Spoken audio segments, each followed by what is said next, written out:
நாம தெரிந்த பகுதியை நாம செய்யணும், தெரியாததை கர்த்தர் செய்வார். நாம இருதயத்தை சுத்தப்படுத்திட்டு நாம நம்முடைய கரங்களை சோம்பலை விட்டு விலக்கி கடினமா உழைத்தா, நிச்சயமா சொல்லுகிறேன், அவரவருடைய கிரியைக்கு தக்க பிரதிபலனை கர்த்தரே தருவார். அந்த நம்பிக்கையை நீங்க விட்டுறவே கூடாது. பாஸ்டர், நான் விதைச்சேன், உடனே எனக்கு பலன் வரலையே. கவலைப்படாதீங்க. ஏற்ற காலத்தில் அவர் யாரை உயர்த்தணுமோ, எப்படி உயர்த்தணுமோ கர்த்தர் உயர்த்துவார். நான் செய்ய வேண்டிய பகுதியை நான் செஞ்சுக்கிட்டே இருக்கிறேன். கர்த்தர் நிச்சயமா ஒரு நாள் பலன் அளிப்பார். அவரால் செய்ய முடியாத காரியம் ஒன்றுமே இல்லவே இல்லை. அப்படியே சொல்லுது, அவன் விதைச்சிட்டு ராத்திரியெல்லாம் முழிச்சு கிடந்து எப்படி வளரப்போகுதுன்னு அப்படி அவன் கவலையா இல்லையா? அவன் தூங்க போயிட்டான். He worked, he slept. வேலை செய்தான், படுத்து தூங்கிட்டான். அப்படின்னு அர்த்தம் என்ன தெரியுமா? கர்த்தர் கரத்தில் விட்டுட்டான்.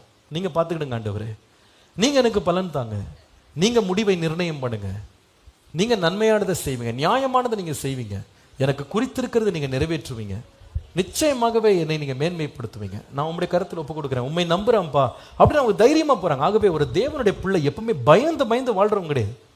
ஐயோ கிடைக்குமா, எனக்கு வருமா, இது நடக்குமா, நான் உயர்த்தப்படுவேனா, நான் செலக்ட் ஆவேனா, எனக்கு அது கிடைக்குமா, இது கிடைக்குமா? I am not afraid.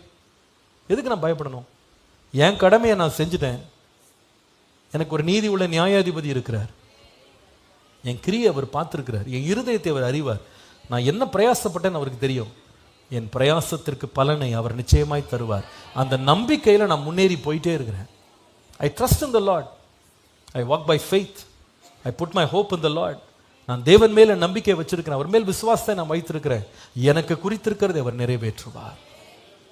நான் அதனால பயந்து இருக்கிறதே கிடையாது. உண்மையாக நாம இந்த கடின உழைப்புக்கும் நம்முடைய இருதயத்தை செவ்வையான பாதைக்கும் நம்ம திருப்பிட்டோம் அப்படின்னா, நம்முடைய ராத்திரி, நம்முடைய தூக்கம் நிம்மதியா இருக்கும். எப்போ தெரியுமா? கர்த்தரை நம்பி இருக்கிறேன், அவர் விளைய செய்வார். எனக்கு தெரியாது, எல்லாம் தெரியாது, எப்படி நடக்கும்னு தெரியாது, எப்படி முடியும்னு தெரியாது, ஆனால் கர்த்தர் எனக்காக யாவையும் செய்து முடிப்பார். நம்முடைய வாழ்க்கையில் ஒவ்வொன்றையும் அவர் மேல் நம்பிக்கை வைக்கும் போது பாருங்க, அவர் விளைய செய்யும் போது அது மிகுதியான பலனை தருவார்.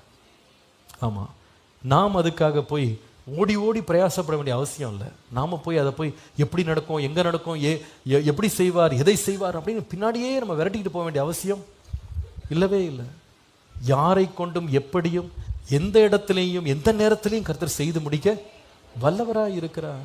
ஹல்லேலூயா. நான் அதை